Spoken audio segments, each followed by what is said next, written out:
एक चक्कीबान होता है और उसका बहुत ही अच्छे कारोबार चल रहा होता है और उसके 3 बेटे होते हैं और वो अपने तीनों बेटों को बुलाता है और वो उनसे कहता है, अपने तीनों बेटों से कहता है कि बेटा बात सुनो, मौत तो कभी भी आ सकती है, तो मैं ये चाहता हूँ अगर मैं मर गया तो मैं ये चाहता हूँ कि मेरा मुझसे भी ईमानदार कोई मेरा बेटा हो आप तीनों में से, तो मुझे बताओ। तो वो जो सबसे बड़ा वाला होता है ना, तो वो कहता है अब्बा आप बेफिक्र हो के मुझे बस आपकी जो ये दुकान है ना इसका सुपुर्द कर दो, मुझे इसके सुपुर्द कर दो। दरमियाना वाला बोलता है, मतलब जो सबसे बड़े वाले से छोटा होता है वो कहता है अब्बा मुझे, मैं इसको बहुत ही अच्छा चलाऊंगा, आपसे भी ज्यादा ईमानदार हूँ। अब वो जो सबसे छोटा होता है वो नहीं कहता कि अब्बा मुझे दो या फिर सबको दो, बस वो ये कहता है कि अब्बा बात सुने, वैसे तो मेरा बड़ा भाई है इस दुकान के लायक, पर मैं आपको ये नहीं कह रहा कि आप उसको दो, आप जिस मर्जी को दे दो। तो उनका अब्बू कहता है बेटा बात सुनो, मैं ना तुमसे ना एक टेस्ट लेना चाहता हूँ, अगर उस टेस्ट में कोई भी तुम तीनों में से कोई एक बंदा पास हो गया ना तो मैं उसको इस दुकान का मालिक बना दूंगा। अब वो तीनों कहते हैं जी अब्बा हुजूर आप हमें बताएं क्या आपने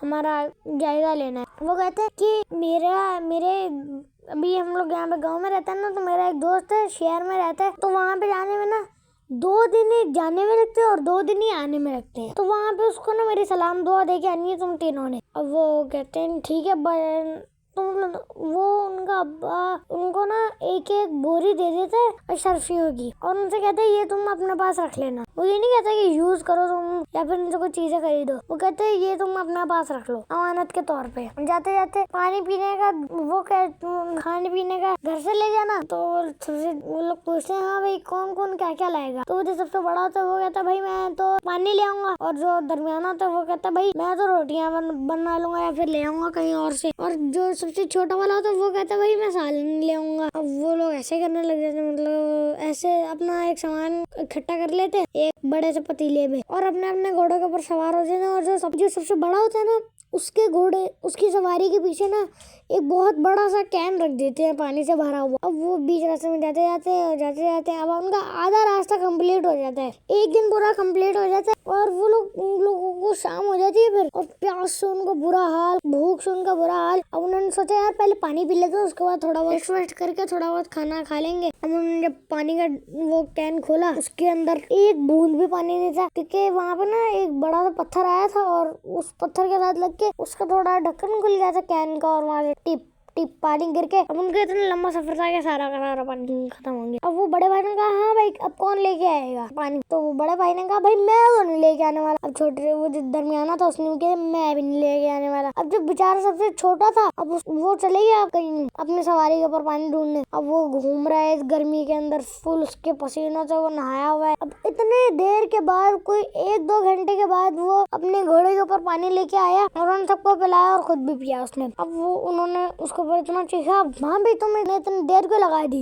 हम लोग यहाँ से प्यास से मर रहे हैं। तो उसने बोला भाई बात सुनो, पानी ढूंढना ना इतना आसान नहीं है, ये मुझे बड़ी मुश्किलों से मिला है। सारी रात वो लोग सफर करते हैं और सुबह तक वो शहर के अंदर पहुंच जाते हैं। अब जो बड़ा भाई होता है हाँ भाई वो उन दोनों से कहता है आओ भाई थोड़ा बहुत नाश्ता कर ले। और वो लोग ऐसा करते हैं नाश्ता कर लेते हैं। नाश्ता करके वो लोग तो वो छोटा कहते हैं हाँ भाई क्या हाल चाल है तुम्हारे, आप फिर क्या प्लान है आज का। तो वो बड़ा भाई कहते हैं भाई देखो मेरी तो ये ख्वाहिश थी कि जब भी मैं अगर कभी भी शहर के अंदर आऊँ ना तो मैं तो जूते खरीदूंगा अपने लिए। तो वो दरमियाना कहते हैं मैं इतना थक गया था कि वो दरमियाना कहते भाई मैं तो रात को इतना थक गया था मैं तो अब आराम करने वाला हूँ, और जब तक ये छोटा नहीं आ जाता तब तक मैं वहाँ पे आराम ही करता रहूंगा। छोटा वाला कहता भाई मैं तो अब्बा के दोस्त से मिलने जा रहा हूँ, तुम लोगों ने जाना तो जाओ। तो वो बड़ा वाला कहता है हाँ हाँ तू जा, हम लोग भी आ जाएंगे कल परसों तक। अब वो क्या करता है कि अपनी सवारी पकड़ता है और चल पड़ता है। अब 1-2 घंटे के सफर के बाद वो उसके घर के ऊपर चल जाता है।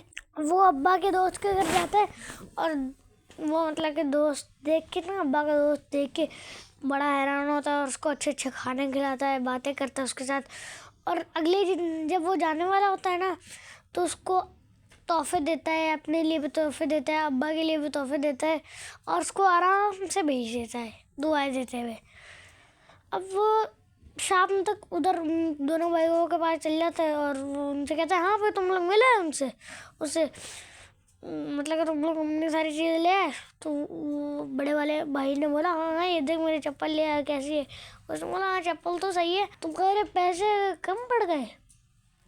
तो उसने बोला भाई बात सुन, मैं जब चप्पल खरीदने गया ना तो आज शर्फियाँ कम पड़ गई, मतलब कि पैसे कम पड़ गए और मैंने शर्फियाँ बेच के वो पैसे भर दिए। और वो जो सबसे छोटा वाला था ना, उसने कहा अब्बा ने हमें इसलिए दिए थे कि अमानत के तौर पे, अब्बा ने हमें इसलिए थोड़ी ना दिए थे कि हम लोग इन पैसों को खर्च करें, इनसे चीज खरीदे, ये अमानत के तौर पे दिए थे। तो वो जो दरमियानी होता ना वो कहता भाई ये ऐसा कुछ नहीं होता है ना, तो हम लोग अब्बा को कह देंगे अब्बा ये सारी गिर गई थी इतनी। अगर मैं भी अभी कोई सामान खरीदने जाऊंगा तो मुझसे भी थोड़ी बहुत जाया हो जाएंगी। अब वो लोग अगले दिन जाते हैं अब्बा के दोस्त से अपनी सवारी पकड़ते हैं और अब्बा के दोस्त के घर जाने के लिए तैयार हो जाते हैं। अब वो लोग जाते रहते एक घंटे के बाद वो भी पहुंच जाते हैं और वो दरवाजा बजाते हैं ठक ठक ठक। अब वो जिसकी भी बात आती है वो कहती है आपको किससे मिलना है, तो वो कहते हैं हमें अपने अब्बा के दोस्त से मिलना है।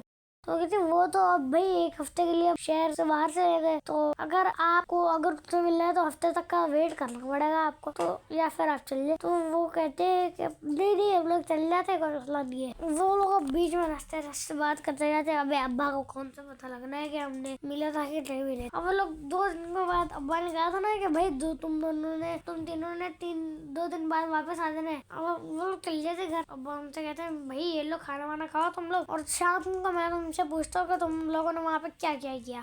हम लोग खाना वाना खाते हैं, रेस्ट वेस्ट करते हैं, सोते हैं थोड़ा बहुत, और फिर अब्बा के पास जाते हैं और अब्बा से कहते हैं हाँ जी अब्बा जी क्या हुआ है। तो वो अब्बा कहते हैं हाँ भाई तुम लोगों ने वहाँ पे जाके क्या क्या किया। फिर छोटा वाला था तो उन्होंने कहा अब्बा जी बात सुने, हम लोग जब जा रहे थे ना उधर आपके दोस्त का घर, तो तब हम बीच रास्ते में हमारा पूरा पानी टपक के खत्म हो गया था, और ना ही बीच वाले ने और ना ही मेरे सबसे बड़े भाई ने, उन दोनों में से किसी की हिम्मत नहीं हुई कि वो पानी ले आए, सिर्फ मैं गया था पानी लेने।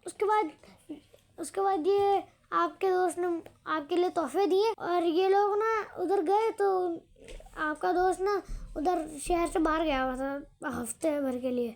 अब वो सबसे बड़ा वाले पूछता हाँ भाई आपने क्या किया है, तो वो कहते हैं अब्बा हुजूर मैंने ना वहाँ पे आके मेरी ख्वाहिश थी बचपन से ही कि मैं अगर शहर में जाऊँ ना तो वहाँ पे मैं अच्छी सी एक जूती खरीदूँ अपने लिए। तो मैंने ना जूते वाले के पास गया मैं, तो वहाँ पे मेरे पैसे कम पड़ गए और मैंने आपके शहर में इसी मजबूरी में आके। अब उधर मिलने वाले पूछते उनका हाँ बेटा आपने क्या किया, तो वो कहते हैं अब्बा जी बात सुने, मैं ना आपके दोस्त से मिलने गया था पर वो घर पे ही नहीं था, वो हफ्ते भर की छुट्टी के लिए वो उधर गया हुआ था शहर से बाहर। अब मैं क्या करता फिर, और ये बड़ा वाला भी वैसा ही किया था, ये भी मेरे साथ ही गया था और इसके साथ भी वैसा ही हुआ, हफ्ते भर के लिए गया हुआ था वो वहाँ पे। तो वो कहते हैं कि अब बताओ मैं किसको अपने उसकी दुकान का मालिक बनाऊँ।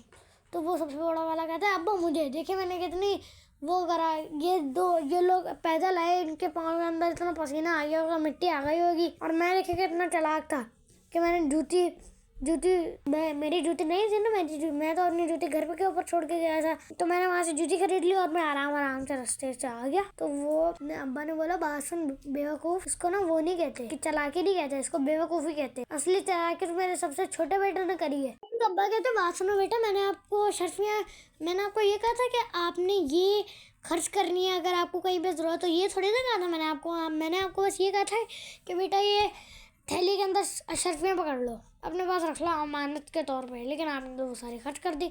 और असली चालाकी की बात है तो वो तो मेरे सबसे छोटे बेटे ने चालाकी कही है, क्योंकि उसने आपको पानी भी पिलाया शेरों की तरह, उसके बाद उसने शर्फियाँ भी खर्च नहीं करी और मेरे दोस्त को मेरा पैगाम भी पहुँचाया। तो अब मैंने सोच लिया कि मेरी जो दुकान का मालिक होगा वो मेरा सबसे छोटा बेटा होगा। तो दोस्तों इसका नतीजा ये निकला, वो तो इज्जू मंतशा वो तो जिल्लु मंतशा। अल्लाह हाफिज़।